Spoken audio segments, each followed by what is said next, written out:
Amazing سبحان اللہ حدیث ہے. اس کو حدیث کو یاد کر لیں کہ اللہ تعالیٰ کے کلمات ہیں کیا.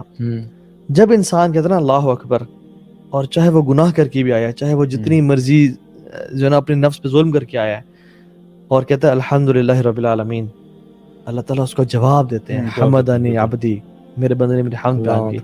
شیخ پتہ ہے اگر انسان پھسلے نا کبھی, اور پھر اس کے بعد جب 2 رکعتیں پڑھے اور پھسلنے کے فوراً بعد الحمدللہ رب العالمین, اور پھر امیجن کرے رب کہہ رہا ہے اور حمدنی عبدی, بندہ کہتا ہے یا رب تو کتنی عزتوں والا اور کتنی بخششوں والا ہے, میں اتنا گناہگار اور ساکا, میں نے گناہ کر کے آیا ہوں اور تو پھر ہی مجھے کہہ رہا ہے کہ حمدنی عبدی, میرے بندے نے میری تعریف بیان کی. یہ انسان کو نا ایسے بالکل بندہ ڈوب جائے پانی میں. صحیح بات. اور پھر انسان پڑھتا ہے الرحمن الرحیم, اللہ تعالیٰ کہتے ہیں کہ اثنى علی عبدی, میرے بندے نے میری ثنا بیان کی. پھر انسان کہتا ہے مجد مالک یوم الدین, اللہ تعالیٰ کہتے ہیں مجدنی عبدی, میرے بندے نے میری تمجید, کبریائی, بڑائی بیان کی. پھر ہم کہتے ہیں کہ ایاک نعبد و ایاک نستعین, اللہ تعالیٰ کہتے ہیں کہ ھذا بینی و بین عبدی ولی عبدی ما سألت, یہ میرے بندے کے بیچ میں ہے, اس کے بعد جو سوال کرے گا جو سوال کا ملے گا. پھر ہم کہتے ہیں اہدنا الصراط المستقیم, صراط اللہ تعالیٰ عطا کرتے ہیں. ہم میں سے کتنوں نے احادیث یہ پڑھی ہیں اور ہمیں یہ حفظ اور یاد ہے کہ میرا رب اس ٹائم کیا کہہ رہے ہیں. پھر پاز کرنا اور امیجن کرنا کہ اللہ تعالیٰ جواب دے رہے ہیں. ہم تو جواب دینے کا موقع ہی نہیں دیتے نا.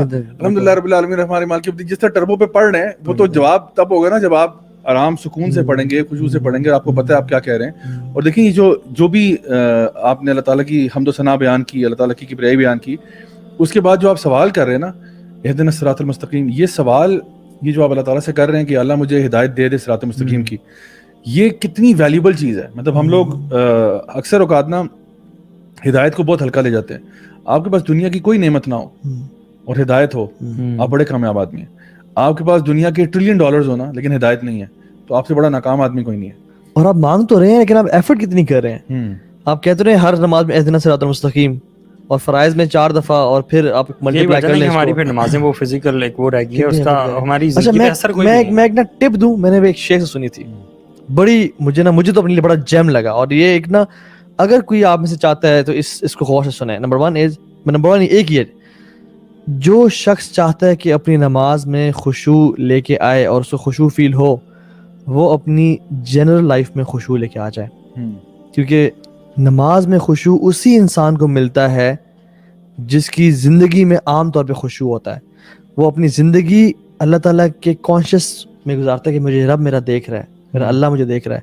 جو اپنی زندگی جس کے حلال حرام کا معاملہ, جس کی جب اکیلے کمرے میں ہے خشوع نہیں ہے, تو he will never attain خشوع in salah, because خشوع in salah is dependent on your خشوع in daily life, and you will get it once you have خشوع in your daily life.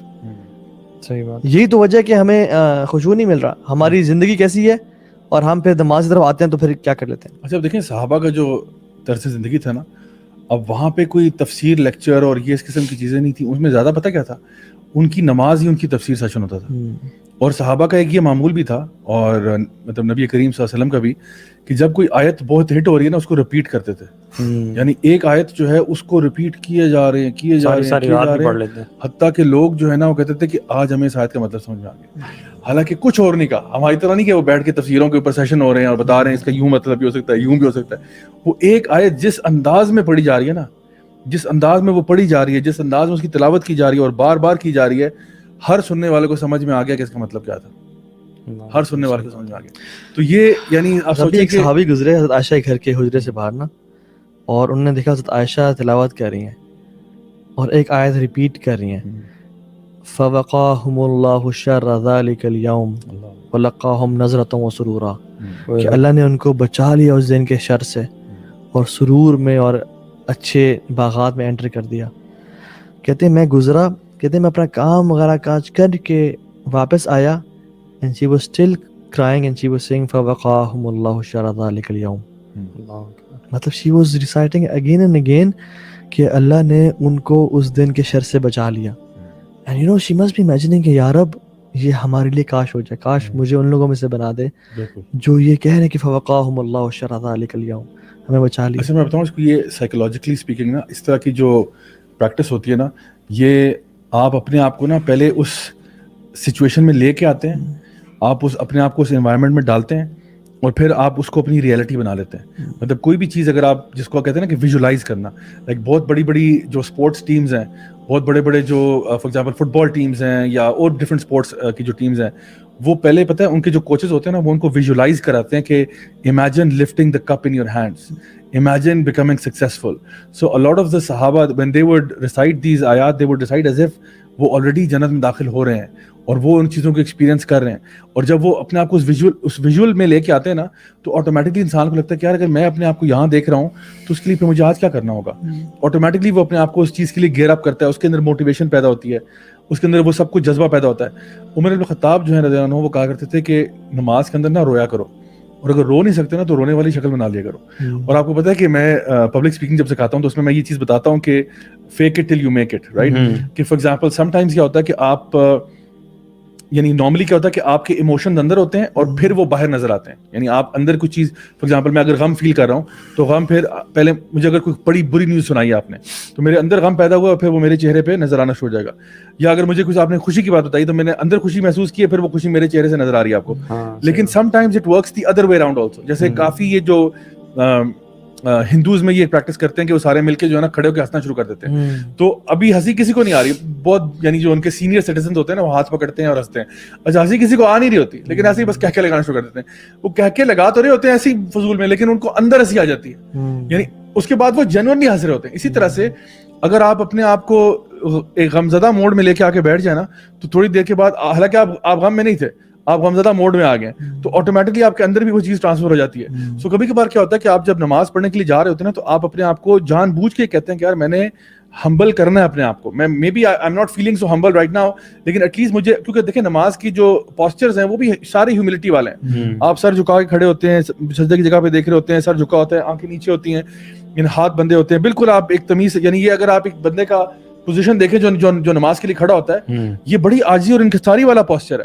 صحیح بات ہے, ٹھیک ہے. یہ کوئی متکبرانہ پوسچر نہیں کہ وہ ہاتھوں پہ ہاتھ, یعنی جو ہے نا سائڈ پہ ہاتھ کھڑا کر کے سر اوپر کر کے سینہ چوڑا کر کے کھڑا ہوا ہے, ایسا نہیں ہے. بڑا وہ ہاتھ باندھ کے بالکل آگے جو ہے نا کھڑا ہوتا ہے. تو آٹومیٹکلی آپ کے اندر ویسے یہ سسٹم ڈیفالٹ ہونا چاہیے کہ آپ آٹومیٹکلی آپ کے اندر خشوع آئے, لیکن نہیں آ رہا تو کم از کم آپ سوچیں اس کے بارے میں کہ میں رب العزت کے سامنے کھڑا ہوا ہوں. جیسے کہ نبی کریم صلی اللہ علیہ وسلم نے فرمایا کہ یہ اس طرح نماز پڑھا کرو جیسے کہ تم اللہ کو دیکھ رہے ہو, اور اگر یہ اس طرح نہیں کر سکتے تو کم از کم یہ تو جان لو کہ اللہ تمہیں دیکھ رہا ہے. اور بعض علماء کہتے تھے کہ آپ جب مصلی پہ کھڑے ہوتے ہیں نا, تو آپ سوچیں کہ جیسے آپ پل صراط پہ کھڑے ہیں اور سامنے آپ کے اللہ سبحانہ تعالیٰ آپ کو دیکھ رہے ہیں, پیچھے آپ کے نبی کریم صلی اللہ علیہ وسلم آپ کو مانیٹر کر رہے ہیں کہ آپ نماز کس طریقے سے پڑھ رہے ہیں. آپ کے رائٹ سائڈ کے اوپر جنت الفردوس ہے اور آپ کے لیفٹ پہ جہنم ہے, اور آپ پل صراط پہ ہیں, اور یہ آپ کی آخری نماز ہے. اب آپ سوچیں آپ کی نماز کیسی ہوگی. صحیح بات. اب آپ جب اس طرح, بلکہ یہ ساری چیزیں میں مائنس کر کے صرف یہ سوچ لینا کہ میری آخری نماز ہے. ہاں, اس کے بعد مجھے کبھی نماز پڑھنے کا موقع نہیں ملے گا, اور میں قبر میں جاؤں گا. میں نے آج مانگنا ہے اللہ تعالیٰ سے, جو میں نے گڑ گڑا کے دعا کرنی آج کرنی ہے. تھوڑا سا نا نماز سے پہلے اپنے آپ کو مینٹلی پریپیئر کر دیا کریں, ایون اف اٹس 5 منٹس. ویسے تو جس طرح آپ نے پہلے بھی ذکر کیا تھا, آپ وضو کرنے جا رہے ہوتے ہیں نا, تو آپ وضو جب کر رہے ہوتے ہیں نا, تو یہاں سے نماز سمجھے شروع ہو جاتی ہے. یعنی نماز کی پریپریشن شروع ہے. ابھی آپ نفل ذکر نہ بھی کریں, آپ وضو کر لیے تو آپ جا رہے ہیں نا, آپ نے اپنے منہ پہ پانی پھینکا, آپ کے گناہ دھل رہے ہیں, آپ نے اپنے بازوؤں کو واش کیا, گناہ آپ کے اتر رہے ہیں. یعنی آلریڈی پروسیس سٹارٹ ہے. آپ آلریڈی اللہ تعالیٰ کو ملنے جا رہے ہیں, یعنی آپ تیار ہو رہے ہیں. Basically you are preparing your self to meet Allah سبحانہ تعالیٰ. آپ نے اچھے کپڑے پہنے, آپ وہاں پہ گئے, آپ مصلی پہ کھڑا ہوئے, آٹومیٹکلی آپ کا مائنڈ میں ہونا چاہیے کہ میں اللہ تعالیٰ سے اپنی اپوائنٹمنٹ کے لیے جا رہا ہوں. وضو کے بعد اگر آپ 2 رکعت پڑھنا چاہتے ہیں, الحمدللہ بہت اجر و ثواب ہے اس کا, وہ آپ پڑھ لیں. اس کے بعد آپ اگر جس طرح مسجد میں جاتے ہیں تحیۃ المسجد پڑھ لیتے ہیں. اس کے بعد آپ مینٹلی پریپیئرڈ ہیں کہ now I am going to meet Allah سبحانہ تعالیٰ, اور میں نے اللہ تعالیٰ سے اپنی دل کی بات کہنی ہے آج. تو جب یہ سارے میکینزمز ان کو آپ فالو کریں گے نا, تو آٹومیٹکلی آپ کی نماز کے اندر ایک خشوع کا فیکٹر ایڈ ہو جاتا ہے. اور آئی تھنک اگر خواتین ہیں تو وہ پریپیئر کریں اپنے آپ کو, اچھے لباس میں آئیں, خوشبو لگائیں, کیونکہ آتا ہے نا خذوا زینتکم عند کل مسجد. تو لیکن وہ مسجد تو نہیں جا رہی, اگر گھر میں نماز پڑھی ہیں تو اس کو پریپیئر کریں. اور جیسے آپ نے کہا, یہ ایک فارگوٹن سننا ہے, I did an episode on this, کہ having a musalla اور a masjid at your home, جس میں کوئی کھیلنا کودنا نہ ہو, پاپ کارنس کھانا نہ ہو, بیٹھنا گپ شپ مارنا نہ ہو, وہ صرف جگہ ہی ایسی ہو جو کہ مسلح ہو. اور اب اچھا جو آپ نے بات کی سے بڑی امپورٹنٹ ہے, دونوں طریقے ہیں. ایک ہے کہ آپ ترجمہ سیکھیں اور وہ اس میں ایک اللہ کی عظمت کو فیل کریں, اور پھر وہ آپ کے ظاہر پہ بھی آئے گا. ایک ہے کہ آپ ظاہر ہی نہ, ڈونٹ موو. یہ ایک نوٹ کر لیں, فجٹنگ نہ کریں. I will not move, چاہے میں خارج نہیں کروں گا, میں اپنی داڑھی کو نہیں دیکھوں گا, میں ایسے نہیں کروں گا, just stay silent, stay still. عبداللہ بن زبیر کے بارے میں آتا ہے کہ when he used to pray he was like a branch. never used to move. حجاج بن یوسف نے ان کو شہید ہی کعبہ میں اس طرح کیا کیٹاپولٹ سے پھینک کے جب وہ نماز پڑھے تھے. وہ موو نہیں کرتے تھے حالانکہ دلیر شیر تھے, نماز میں کوئی موو. اللہ تعالیٰ نے فزیکلی ہمارے اوپر باؤنڈ کر دیا سب وہ چیزیں, وہ پوری کیفیت جس سے ہم نا اپنا ذہن, صرف نا ذہن کنٹرول کرنے کی بات ہے. ایون آئیز بھی آپ بند نہیں کر سکتے کہ کہیں آپ آئیز بند کریں تو آپ کسی خیال میں نہ چلے جائیں. آئیز بھی آپ نے کھلی رکھنی ہے, سجدے کی جگہ پہ نظر رکھنی ہے. اب all you have to do is to control your mind, اور باڈی کو بھی کنٹرول کریں. یہ مائنڈ باڈی کے دونوں ساتھ ساتھ چلیں, کیونکہ کبھی کبھی آپ باڈی کو بہت موومنٹ دے رہے ہیں تو آپ کا مائنڈ بھی ڈسٹریکٹڈ ہوتا ہے. Just control, I will not move. اور آنکھیں کچھ دیر کے لیے بند کر سکتے ہیں جسٹ ٹو امیجن کہ میں اللہ کے سامنے کھڑا ہوں, لیکن کنسسٹنٹلی ساری نماز میں یا پورے رقطوں میں بند کرنا وہ جائز نہیں ہے. تو میرے خیال میں یہ جو چیزیں ہیں نا کہ اس موشن میں آنا, اور میں ایک اور چیز بتاؤں, اللہ تعالیٰ کے بارے میں پڑھنا بڑا ضروری ہے, اللہ تعالیٰ کو جاننا بڑا ضروری ہے. کیونکہ جس بندے کے سامنے آپ کھڑے ہیں, فار ایگزامپل ایک عام سا بندہ ہے, وہ مجھ سے بات کر رہا ہے, maybe I not give ہم دیٹ امپورٹنس. لیکن اگر کوئی پرائم منسٹر ہے, میں ان کے سامنے کہوں آئی گیو امپورٹنس, کیونکہ یہ وہ شخص ہیں جن سے میں ملنا ہے میں نے, اور مجھے ایک سیکنڈ میرا امپورٹنٹ ان کے ساتھ میں نے ان کی بات کو ٹینشن دینی ہے.